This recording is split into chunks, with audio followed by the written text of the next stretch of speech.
New Karachi सबा cinema के करीब तौलिए के गोदाम में लगी आग पर काबू पा लिया गया। फायर ब्रिगेड की 13 से ज्यादा गाड़ियों ने तीसरे दर्जे की आग बुझाने के लिए ऑपरेशन में हिस्सा लिया। कूलिंग का अमल जारी। आग लगने की वजह का तायुन न हो सका।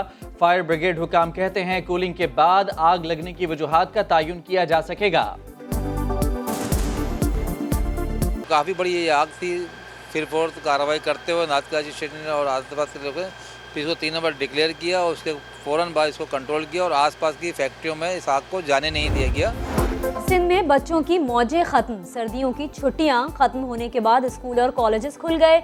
सर्दी में सुबह सवेरे रजाई कंबल छोड़कर स्कूल जाना पड़ा, जबकि वफाकी दारुल हुकूमत और KPK में सर्दियों की छुट्टियां आज से शुरू हो रही हैं।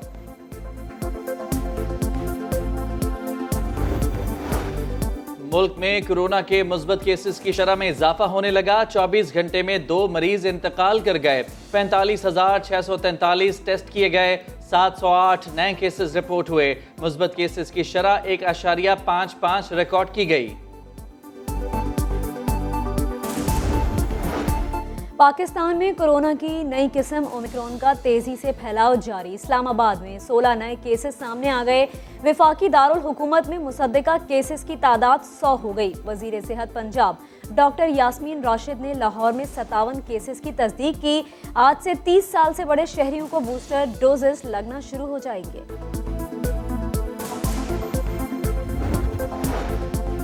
कौमी क्रिकेट टीम के साबिक हेड कोच मिसबाउल हक का तीसरी बार भी टेस्ट पॉजिटिव आ गया। Star footballer Lionel Messi, English team के हेड कोच सिल्वर वुड और साबिक ऑस्ट्रेलियाई फास्ट बॉलर ग्लेन मैकग्रा भी वायरस से मुतासर। खैरपुर के इलाके पीरजो गोट में नामालूम डाकुओं ने डकैती के दौरान मज़ाहमत पर मारूफ हिंदू ताजिर सुनील कुमार को कत्ल कर दिया। वुरसा का एहतजाज, लोगों की बड़ी तादाद अस्पताल पहुंच गई। SSP की कातिलों को गिरफ्तार करने की यकीन दहानी। 23 मार्च को पूरी कौम मार्च करेगी। हम पूरी कुव्वत के साथ उसमें शरीक होंगे। आम आदमी इस वक्त महंगाई के पहाड़ तले कराह रहा है, जिंदगी अजीरन हो गई है। ऐसी हाल से मुल्क को निकालना ये अब एक कौमी फरीजा बन चुका है। 23 मार्च को महंगाई मार्च होगा, पूरी कुव्वत से होगा। हुक्मरानों की रुखसती का आगाज होगा। मौलाना ने ऐलान कर दिया, तमाम जमातों के भरपूर कुव्वत से शरीक होने का अज़्म दोहरा दिया। बोले, नाअहल हुकूमत ने मईशत को तबाह कर दिया, अब इन्हें घर जाना होगा। नवाज शरीफ को पाकिस्तान आना चाहिए। खैबर पख्तूनख्वा में फतह को पूरी अपोजिशन की जीत करार दे दिया। इस बल्दियाती इलेक्शन में हमें वो न्यूट्रल नजर आए हैं और उनकी न्यूट्रलिटी उसको हमने अप्रिशिएट भी किया है। अगर मोटरसाइकिल किसी का चोरी होता है ना, बहुओं बेटियों को भी पुलिस वाले उठा के ले जाते हैं कि पहले मुल्ज़िम पेश करो। शहबाज शरीफ साहब कभी हमें एक चीज़ के ऊपर भाषण दे रहे हैं, कभी दूसरे पे भाषण दे रहे हैं कि शहबाज शरीफ साहब या तो नवाज शरीफ को वापस लेके आए, और अगर नहीं लेके आते तो जाली हलफनामा देने के ऊपर शहबाज शरीफ साहब के खिलाफ कार्रवाई की। मोटरसाइकिल चोरी होती है, पुलिस बहू बेटियों को भी पकड़ लेती है। यहाँ शहबाज शरीफ जमानती होकर भाषण देते हैं, नवाज शरीफ को वापस लाएं वरना जारी हलफनामा देने पर कार्रवाई के लिए तैयार हो जाएं। फवाद चौधरी ने पैगाम दे दिया, केस में फरीक बनने का ऐलान कर दिया। सिर्फ सिंध के लोग ही हेल्थ कार्ड से महरूम हैं।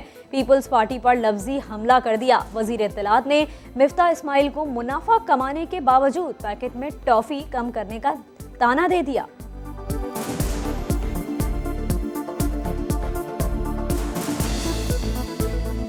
मिफ्ता इस्माइल साहब की जो अपनी कंपनी है कैंडी लैंड, इतना ज़्यादा प्रॉफिट कमाने के बाद 5 टॉफ़ियों से उन्होंने पैकेट में 4 टॉफ़ियाँ कर दी, तो इनकी भूख पता नहीं कब ख़त्म होगी। फजलुर रहमान साहब अगर चोरों की सरपरस्ती न कर रहे हो, मैं पहला शख्स हूँगा उनके पास चला जाऊँ। इमरान खान से पूछे बगैर क्यों इमरान खान मुझे रोकेंगे इस बात से? चोरों की सरपरस्ती छोड़ दें, आपके पास आऊंगा, हाथ मिलाऊंगा। तहरीक इंसाफ के सेनेटर एजाज चौधरी की मौलाना को पेशकश। वजीर सेहत पंजाब यास्मीन राशिद ने शरीफ खानदान को सेहत कार्ड देने का ऐलान कर दिया।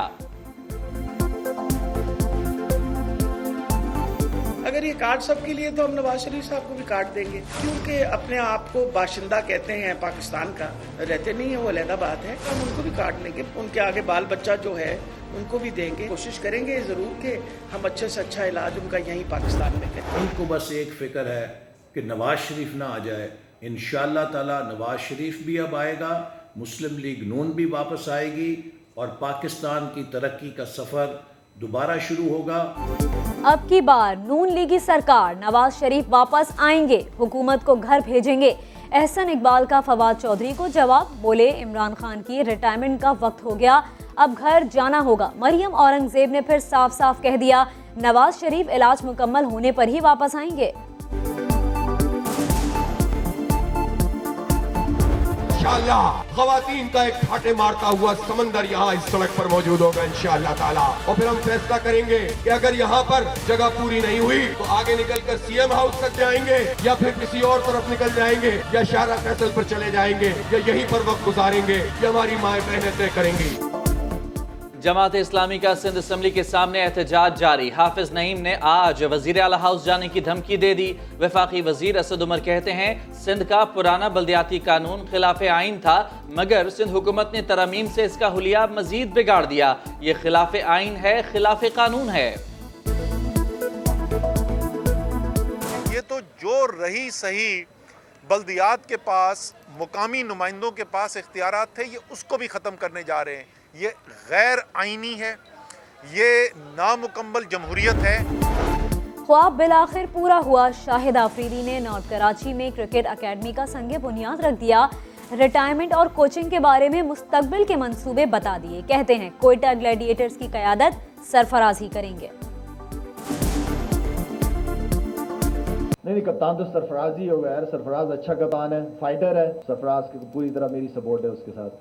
पावर हिटिंग के बारे में भी बताऊं, अभी तक मुझसे किसी ने भी कांटेक्ट नहीं किया। जब कांटेक्ट हो जाएगा इंशाल्लाह तो मैं आपको लाजमी बताऊंगा। रिटायरमेंट तो मेरी होगी जब मुझे ऊपर वाला बुला लेगा, तब मेरी रिटायरमेंट हो जाएगी। सरफराज अहमद ने भी फौरी जवाब दे दिया। बोले, शाहिद आफरीदी की कोयटा ग्लैडिएटर्स में शमूलियत खुश आइंद है। चाहते हैं आफरीदी कोयटा के लिए ऐसी इनिंग्स खेलें जो यादगार बन जाए। पाकिस्तान के इतने बड़े ऑलराउंडर रहे और हमेशा से पाकिस्तान के लिए विनिंग परफॉर्मेंसेस दिए और हमें तो बहुत खुशी की बात है कि शाहिद भाई हमारे लिए खेलें कोयटा के लिए और हम चाहते हैं कि वो ऐसी परफॉर्मेंस करें कि वो हमेशा याद रह जाए कोयटा ग्लैडिएटर्स। सकलैन मुश्ताक को क्यों हटाया गया? रमीज राजा सकलैन मुश्ताक और बाबर आजम की मुलाकात की अंदरूनी कहानी समा सामने ले आया। सकलैन मुश्ताक ने खुद उबूरी हेड कोच के ओहदे पर मजीद काम करने से माजरत की। बताया प्रॉपर्टी बिजनेस शुरू किया है, उसे वक्त नहीं दे पा रहा। रमीज राजा ने कहा कि अब गैर मुल्की कोच को लेकर आएंगे।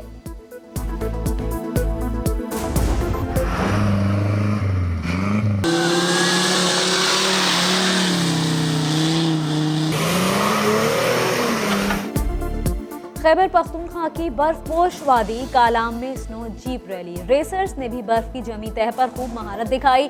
फाइनल राउंड में खवातीन कैटेगरी में 14 साल की आयशा ने मैदान मार लिया। मैं आई हूँ स्नो क्रॉस जीप रैली में। इधर मेरा फर्स्ट पोजीशन आया हुआ है और यहाँ पर ये ट्रैक जो है ये बहुत मुश्किल था, लेकिन एक नेविगेटर की बात होती है, नेविगेटर मेरे साथ बहुत स्ट्रॉन्ग बैठा हुआ था और रैकी की बात होती है, रैकी भी मैंने की थी, that's why I got first.